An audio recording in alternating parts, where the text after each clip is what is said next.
मम्मा भी साथ में हैं यहाँ पर, देख सकते हो मम्मा बैठी हुई हैं। ठंड बहुत है, इसी वजह से हम लोग बैठ के सोच रहे। मम्मा सैड हैं क्योंकि मम्मा के पिताजी चल दिए हैं, स्वर्गवास हो गए। आज मेरे नाना जी चल दिए।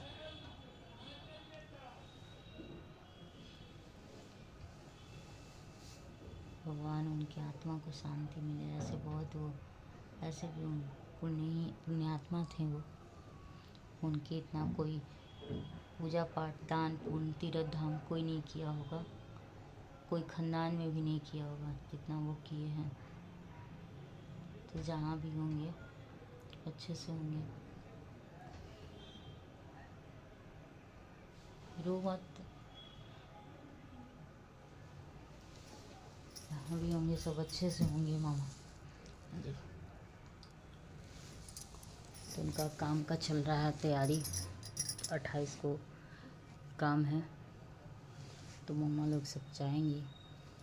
मैं तो नहीं जा पाऊँगी क्योंकि मेरे नाना जी ही नहीं रहे, तो अब मैं जाके क्या करूँ। नाना जी थे तो मैं हमेशा चली जाती थी, पर इस साल तो मैंने नहीं मिल पाई उनसे। पिछले साल मिली थी, इस साल तो जा ही नहीं पाई पैर फ्रैक्चर की वजह से।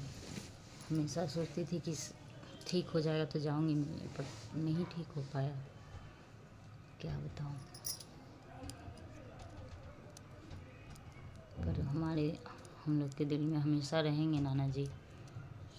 जब तक जान रहेगा, जब तक सांस रहेगा, तब तक उन्होंने बहुत चीज़ उनसे हम लोग जाने थे। और ऐसा नहीं था तो एक बार नाना जी को टेस्ट करने उनके पापा थे, जो मेरे पर नाना जी हुए, तो वो टेस्ट कर रहे थे कि नहीं तुम ऐसे ही झूठ फूट का संत नहीं हो, ऐसे ही तुमको इच्छा है वस्त्र त्यागने का और जटा रखने का, दाढ़ी बाल ये सब कुछ भी नहीं नाना जी मेरे ये करवाते थे।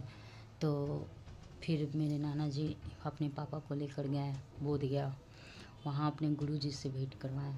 उनके गुरुजी, मेरे नाना जी के गुरुजी एक ही आज तक भक्त रखे हैं, अपना चेला, बाकी किसी को चेला नहीं बना। क्योंकि गुरुजी उनके जो थे वो गूंगे का नाटक किए हुए थे, वो किसी से बात ही नहीं करते थे ताकि कोई उनके पास ना आए, सब लोग साइड हो जाए, कि लोग कहे कि गूंगा है तो इसके पास क्या जाना। लेकिन मेरे नाना जी ही एक मात्र चेला थे जो उनके थे। तो अपने पापा को लेकर मेरे नाना जी गए अपने पापा को, तो वहाँ गए तो एक रामायण का चौपाई था। उनके गुरुजी जब बोले कि आप बताइए, टेस्ट लिए, तो मेरे नाना जी के पापा नहीं बोल पाए, फिर बोले कि आप इनसे सीखिए, इनको बहुत अच्छा नॉलेज है रामायण का। तब उनके पापा को भरोसा हुआ, मेरे नाना जी के पापा को भरोसा हुआ कि नहीं बहुत अभी ज्ञानी हो गया है, नहीं तो कोई नहीं मानता था, सब ढोंगी साधु कहता था, जबकि ऐसा कुछ नहीं था। वो अपना बाल त्याग दिए थे, बाल नहीं कटवाने लगे, दाढ़ी भी त्याग दिए थे, नहीं बनवाने लगे।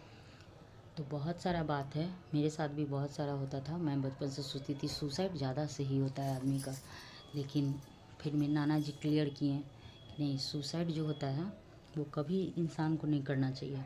सब पाप में महापाप होता है, घोर पाप। वैसे ही हम सोचते थे कि फास्टिंग करना ज़्यादा बेटर रहता है, भूखे जितना रहो वही। नाना जी बहुत ही संत महात्मा थे, वो अपना वस्त्र त्यागे हुए थे, बस धोती खादी का यूज़ करते थे और बहुत मेहनती थे। अपने ज़माने में वो पहलवानी भी लड़े हैं, बहुत कुश्ती लड़ते थे, लेकिन गृहस्थ भी नहीं छोड़े उन लोग, गृहस्थी भी उनका रहा। उनके गुरुजी बोले कि ऐसा कोई नहीं है।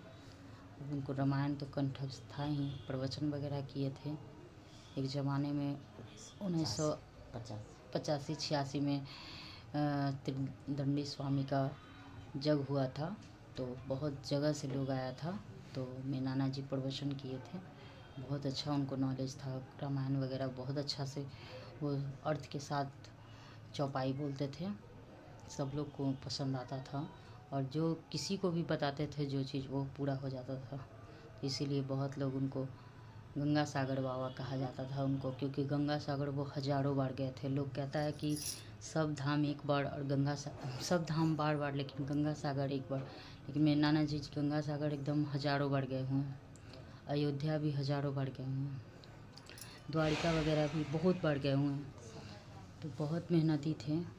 वो कहते थे कर्म ही पूजा, मेहनत करो और अपना मेहनत पे भरोसा रखो, दुनिया पे नहीं। दुनिया क्या है? कुछ नहीं।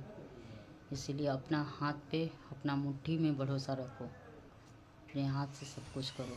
लोग बहुत कहने वाला, बहुत लोग कुछ कहता था, ढोंगी हैं, ये हैं, वो हैं, पाखंडी हैं, लेकिन ऐसा कुछ नहीं था। उनका दिखावा कुछ नहीं था, कोई मटरमाला, कोई तरह का कुछ भी नहीं था। बस भगवान का अपना भजन कीर्तन करते थे मन ही मन में, ना कि लोग को बैठा के, 1000 लोग को जुटा कर, 1000 महिला लोग को बैठा कर, ऐसा कुछ नहीं। बस जो भी सबको अच्छा शिक्षा देते हैं, मुझे भी दिया। मेरे साथ भी 2-3 ऐसा बोले कि नहीं, आत्मा रक्षितो तो धर्मो, जब आत्मा को रक्षा सबसे बड़ा धर्म होता है। इस वजह से कहीं भी जाओ, सबसे पहले भोजन करो, उसके बाद ही तुम पूजा पाठ या भगवान का जाप करो। ऐसा कभी नहीं कहे हैं कि तुम भूखे रहो 10 दिन, 15 दिन, 20 दिन, तब भगवान प्रसन्न हो जाएंगे। ऐसा कभी नहीं। हर काम करते रहो और भगवान का नाम लेते रहो। बहुत ऐसा चीज़ जो हम उनसे पूछे थे और वो मेरा क्लियर किए थे बात को, मेरे माइंड में जो आता था। तो बहुत अच्छे इंसान थे। ऐसा धरती पे बहुत कम लोग मिलेंगे और बहुत कम जगह भी मिलेंगे, क्योंकि ज़्यादातर सब ज्ञानी तो बनता है बट ज्ञानी नहीं रहता है। बस अभिमान, हम हैं बढ़िया, हम हैं बढ़िया, यही सोचता है। लेकिन वो कभी ये नहीं कहते थे कि हम बहुत बढ़िया हैं।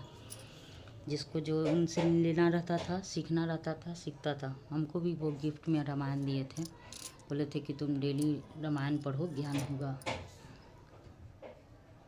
तो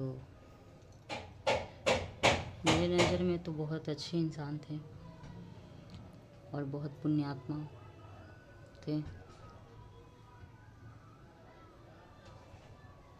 तो राधे राधे।